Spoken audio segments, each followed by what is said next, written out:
लड्डू गोपाल खुद कह देते हैं कि शंकर की कथा सुनो, शिव का कथा श्रवण करो। क्यों? ठाकुर जी खुद पकड़ कर लेके जाते हैं। कभी कभी बच्चों की आदत रहती है माँ के साथ मंदिर जाने की, जब आदत हो जाती है दादी या दादा या घर में रहने वाले बड़े मंदिर में जाकर कोई पूजन भूल जाते हैं, लोटा उठाकर जल चढ़ाना भूल जाते हैं या आसन बिछाना भूल जाते हैं या कोई चीज भूल जाते हैं, तो बच्चा खुद, बच्चे को याद रहता है, बच्चा आसन लगा लेता है, बच्चा बैठ जाता है, बच्चा जल चढ़ा देता है, बच्चा कार्य कर, क्योंकि उसने दादी से सीखा, उसने दादा से सीखा। उसी तरह जब बच्चे को करता हुआ देखते हैं तो फिर बड़ों को लगता है कि आज मैं भूल गई थी पर इसने मुझे याद दिला दिया, आज मैं ये करना भूल गई थी इसने मुझे याद दिला दिया। मेरा ठाकुर आपको शिव याद दिला देता है कि शंकर की कथा श्रवण। शिव की आराधना करने वाले को रामकृष्ण मिल जाते हैं और रामकृष्ण की आराधना करने वाले को शिव मिल जाते हैं। कि गुरु जो प्रवचन दे रहा है वो यमुना में डुबकी लगाने लगता है। कारण क्या है? उसने विश्वास करा पर ये विश्वास नहीं कर पाया। पर शिव महापुराण की कथा एक बात कहती है, आपके भीतर विश्वास हो तो आप शिवालय जाना, आपके भीतर भरोसा हो तो शिव महापुराण की कथा में आना, आपके भीतर विश्वास हो तो सीहोर कुबेरेश्वर धाम जाना, आपके भीतर विश्वास हो तो एक लोटा जल चढ़ाना, नहीं तो अपने घर में भले हो, अपने घर में भले। अगर विश्वास है और पक्का दृढ़, संभाल लेगा वो, साध लेगा वो। फिर वही बात आ गई, चाहे स्वार्थ से जपो चाहे निस्वार्थ से जपो, दुनिया के लोग कहेंगे आपको, दुनिया के लोग कहेंगे आपसे कि ये उपाय के लिए मंदिर जाती है, दुनिया के लोग कहेंगे आपसे कि ये उपाय के लिए मंदिर जाती है, दुनिया के लोग कहेंगे आपसे ये टोटके के लिए मंदिर जाती है, कई लोग आपसे कहेंगे ना जाने किस लिए ये मंदिर जाती है। पर दुनिया कुछ भी कहे, आप अपना भरोसा पक्का रखना, आपका विश्वास पक्का रखना। इसके घर में कमाने वाले दो चार हैं, पैसा तो आ रहा है और घर में टिक नहीं रहा, डॉक्टर में, पुलिस में, एक्सीडेंट आदि में, कहीं गलत जगह पर व्यसन में अगर पैसा जा रहा है, जुए में, मांसाहार, मदिरा पान, या कहीं आया पैसा, पैसा आने में कमी नहीं, आ रहा है पर टिक नहीं रहा, रुक नहीं रहा, कोई मांगने आ गया दे दिया, फिर वहां से अपने पास नहीं आ रहा, अपन कह रहे हैं भैया हमारा पैसा लौटा दो, नहीं आ रहा। तो महाराज शिव महापुराण की कथा कहती है, एकादशी के दिन गंगा के जल में मात्र 7 बेलपत्री डालकर जो नंदीश्वर भगवान अर्थात जो शंकर जी के शिवलिंग के सामने नंदी होता है, उस नंदी के चरण पर गंगा का जल चढ़ाकर बेलपत्री शिव पर समर्पित कर देता है, उसके घर में रुपया रुकना चालू हो जाता है, फिर वो गलत जगह पर नहीं जाता, गलत स्थान पर वो धन जाएगा ही नहीं।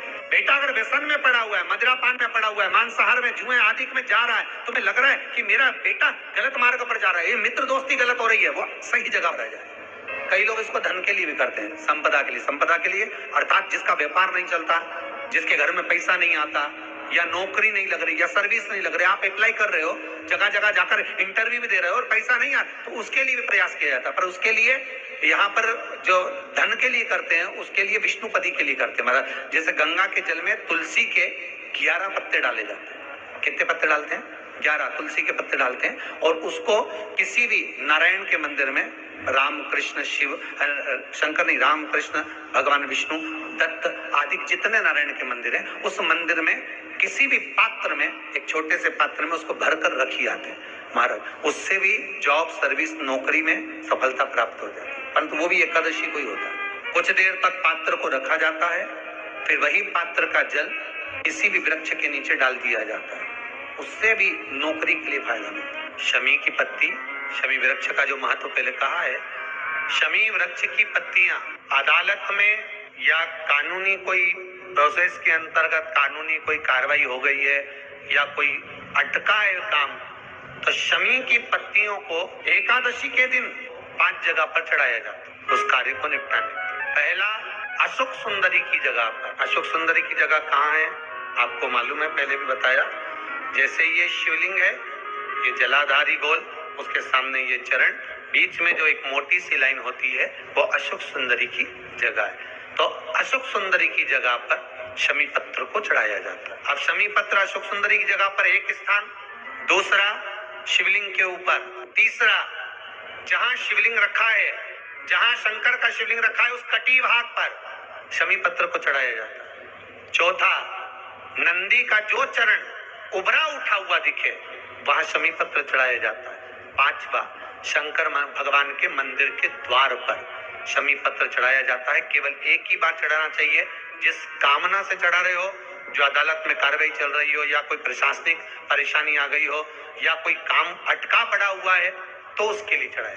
5 स्थान है, 5 स्थान की शमी पत्र को आप 5 चढ़ाएंगे, आपकी प्रशासनिक जो व्यवस्थाएं वो सुचारू हो जाएगी, वापिस कोई तकलीफ नहीं आएगी। शमी पत्र की बात, यदि मान लो शरीर कहीं से सफेद पड़ रहा है, कहीं से काला पड़ रहा है, शरीर में से खाल की फुकड़ी निकलना प्रारंभ हो गई हो, शरीर में काले काले चट्टे पड़ना चालू हो गए हो, या कोई विशेष रोग हो गया, काया बेकार हो रही है, तो सीधी सीधी बात शिव महापुराण की कथा कहती है, एकादशी के दिन पीपल का एक पत्ता, उस पत्ते पर थोड़ा सा चावल अपने हाथ में लेकर अपने नयनों से लगाकर शरीर पर से स्वयं उतार कर उसको दरवाजे के पास रख दीजिए। उस चावल को दूसरे दिन सूंघ कर बहते हुए पानी में डाल दीजिए। महाराज, कितने भी रोग से ग्रसित हो गए, पीपल का एक पत्ता 52,000 ब्राह्मण की साक्षी कराता है। महाराज बहुत ध्यान देना, पीपल के वृक्ष में स्वयं नारायण का, मेरे कृष्ण का वास है। स्वयं भगवान गीता के अंतर्गत कहते हैं कि मैं पीपल का वृक्ष हूँ। 52,000 ब्राह्मणों का वासा एक पीपल के पत्ते में होता है। जिसकी अदालत में कोई बात चल रही हो, प्रॉपर्टी का झगड़ा चल रहा हो, भाई भाई में क्लेश चल रहा हो, कोई विवाद चल रहा हो, नहीं सुलझ रहा हो, तो बड़ के पत्ते के ऊपर शंकर भगवान के शिवलिंग का निर्माण कर किसी बड़ के पेड़ के नीचे मट्टी का या बालू का शिवलिंग बनाकर उसकी पूजन करें एकादशी के दिन, और उसकी पूजन कर उस पे दही चढ़ाएं। उसी दही को थोड़ा सा उठा कर लिया है, जब अदालत को जाएं उस दही में चंदन घोलकर सिर पर तिलक लगाकर चले जाएं, कार्य में विजय प्राप्त होती है।